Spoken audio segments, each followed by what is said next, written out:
Nepoužívaj dermaroller na celulitídu, ak nevieš toto. Určite si už niekde videl, že sa používa na tvar, ale táto hlavica s 1,5 mm sa používa na telo a problémovú pomarančovú pokožku. Tiež ťa to prekvapilo?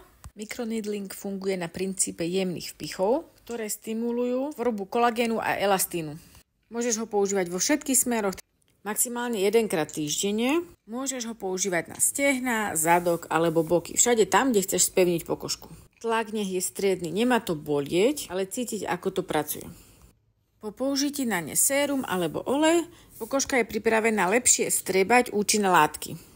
Ak si začiatočnička, začni jemne a sleduj reakciu pokožky. Po ošetrení môžeš cítiť štipkanie alebo jemné pálenie.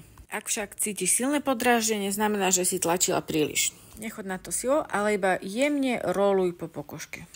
Ale nezabúdaj na dôležitú vec, vždy pred a po použití si ho dezinfikuj. Nezabudni odoberať kanál na viac typov proti celulitíde. Nezabúdaj, nie si v tom sama.